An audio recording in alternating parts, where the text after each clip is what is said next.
Bismillahirrahmanirrahim. Elhamdülillahi Rabbil alemin. Vahdehu ve salatu ve selamu ala men la nebiye ba'de. Allahümme allimna ma yenfa'na ve enfa'na bima allamtana ve zidna ilme. Deməli biz Şeyx Rabi Rahimahullah'ın Quran məclislərindən çıxarılan faydalı dərslərimizə davam edirik.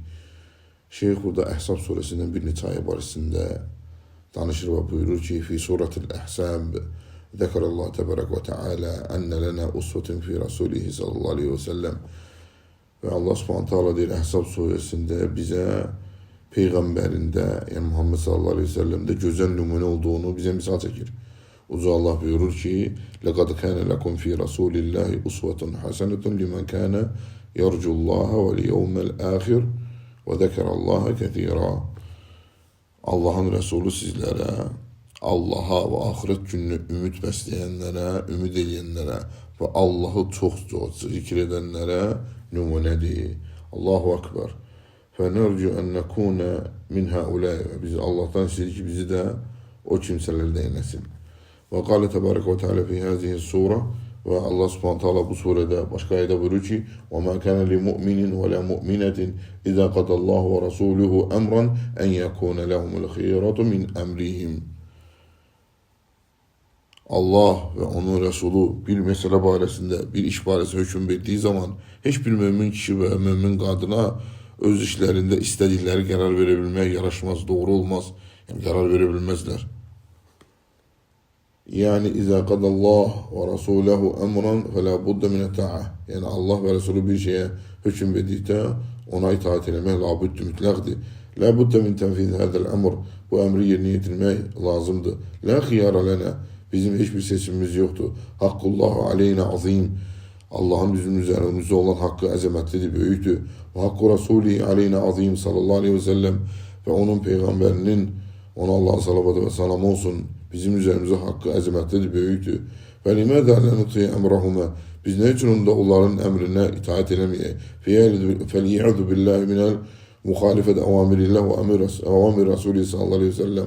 Allah'ın ve onun Resulünün emrine muhalif olmaktan Allah'a sığınırıq. Hemçinin Allah subhanahu teala bu ayette Muhammed sallallahu aleyhi ve sellemin mekanetini, mekamını bize beyan edip buyurur ki şahiden ve mübeşşiren ve nedira ve daiyen ilallah biiznihi sıracen ve munira. Yani biz seni ne göndermişiz? Şahit olarak, müjdeci olarak, haberdar göndermişiz. Yani seni hem de Allah'ın izniyle ona taraf çağıran ve daiyen ilallah biiznihi. Yani Allah'ın izniyle ona taraf çağıran ve siracen munira. Nur saçan bir sıra olarak göndermişiz. Sıfatuhu azime lihâdâ Resul sallallahu aleyhi ve sellem. Peygamber sallallahu aleyhi ve sellem bu sıfatları çok azametli sıfatlardır. Ve fihâdâ da'vete ile ittibâ'da Resul ve ta'atihi. Ve bu ayelerde ne var? Peygamber sallallahu aleyhi ve sellem tabiçiliği ve ona itaate davet var. ففينا أمر المؤمنين بالصلاة على هذا النبي صلى الله عليه وسلم وفيها Allah subhanahu teala bu ayetlerde Peygamber sallallahu aleyhi ve selleme salavat demeyi bize, salavat getirmeyi bize emrlemişti. Uca Allah buyurur ki İnna Allah ve melaiketehu yusalluna alen nebi ya eyyühellezine amenu sallu aleyhi ve sellimu teslime. Hakikaten Allah ve onun melekleri peygambere hayır dua verirler. Ey iman getirenler siz de ona hayır dua verip kamil edeb erkanla onu salamlayın. Ve zekara enne men yu'zihi kafirin indel muslimin. Hemçinin Uca Allah burada buyurur ki Allah'a ve Resulüne eziyet veren kimseler Müslümanların yanında kafir olan kimselerdi. İnnellezine yu'zunallaha ve rasulehu le'anehumullahu fid dunya vel ahire ve a'adde lehum azaben muhina. Allah subhanahu teala buyurur ki şüphesiz ki Allah'a ve onun Resulünü incidenleri Allah hem bu dünyada hem de ahirette lanetlemiş ve onları alçaltıcı azap gözlüyor. Ve Şeyh Rahimahullah buyuruyor ki bi icma'il muslimin enne men yesubbu Resulullah sallallahu aleyhi ve sellem kafirun. Yani Müslümanların icmasından kim Peygamberimiz sallallahu aleyhi ve sellem söylerse kafir olur. Fe idâuhu ve subbuhu kufrun.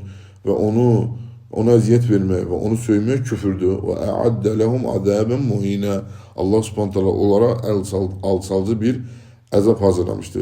Hemçinin Uca Allah buyuruyor ki وَالَّذ۪ينَ يُؤْذُونَ الْمُؤْمِنِينَ وَالْمُؤْمِنَاتِ بِغَيْرِ مَكْتَسَبُوا فَقَدْ اِحْتَمَلُوا بُحْتَانًا وَاِثْمًا مُب۪ينًا. Yani mümin kişi ve kadınları etmediler bir işten ötürü günahlandıranlar sözsüz ki öz üzerlerine böhtanla beraber açık bir günah götürmüş oldular. Yani hem böhtan atmış oldular hem de öz üzerlerine ağır bir günah götürmüş oldular. Ve idâ'l mu'minu ve ta'ne fîhim zulmen ve udvanen emran hatir.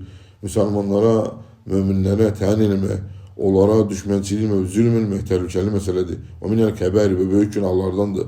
Ve aleyhi va'idun şedîdun keme fî hâdîl âye. Ve böyle edene, bunu edene şiddetli tehdit ve necik bu ayda Allah subhanahu teala bize buyurmuştu. Ve hemçinin Şeyh burada Seba suresinde hakkında kısa buyurur ki ve zekara ennel hamdülillah Allah subhanahu teala Seba suresinin evvelinde buyurur ki hamd Allah'a mahsustur. Ve huna hamd bi sigatisi ve yeşmel hamd fi semavati vel ardı fi dünya vel ahire. Yani buradaki hamd hem köydekilerin hem yerdekilerin hamısı sahibi Allah'a mahsustur. Ahirette de hem de ona mahsustur. O hikmet sahibi haberdardır. Hem de dünyada. Ve meccede nefsehu ve medehe nefsehu subhanahu ve teala.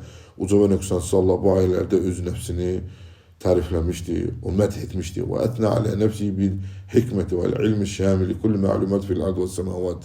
Ve Allah subhanahu teala bu ayelerde özünü hikmetle, ilimle tariflemişti. O ilmi ki yerde ve göğde onun bütün məlumatları özünde ateliyir. Ve zekara zemmel kafirin ellezine kezzebu Resulehu sallallahu aleyhi ve sellem. Ve hemçinin Allah subhanahu teala bu ayelerde Resulünü yalanlayan kafirleri kınamıştı. Ve etne ale nebihi Davud ve Süleyman ve peygamberleri Davud ve Süleyman'ı olan her kişinin Allah'ın salamı olsun tariflemişti. Ve huvellezî menahumallahu mulk. Allah subhanahu teala vermişti onlara olan mülkü. Ve sakhara riha li Süleyman ve sakhara lehul cin. Allah subhanahu teala ramelemişti küleyi ve cinleri Süleyman'a. Ve hâzâ min ikramillah li enbiyaihi aleyhissalâtu vesselâm. Bu Allah subhanahu teala'nın öz peygamberlerine olan lütfüdür, ikramıdır. Lehum menziletun indallah. Allah subhanahu teala'nın katında onların uca makamı var. Ve akhbar fi hâzihi sure enne arsale nas kâfete Muhammeden sallallahu aleyhi ve sellem. Bu ayette surede Allah subhanahu teala hemçinin haber verir ki Muhammed sallallahu aleyhi ve sellem bütün insanları göndermişti. Kullu nebin yursu ila kavmi khassa. Her bir peygamber öz kavmine hususi olarak gönderir. Muhammed sallallahu aleyhi ve sellem de bütün insanlara ümumi olarak gönderilmişti. Ve bu onun başka peygamberlerden farklandıran bir hususiyetlerinden biridir. Burada dayanak inşallah. Düzün Allah ve sallallahu aleyhi ve sellem Muhammedin ve ala alihi ve sahbihi ecmaîn.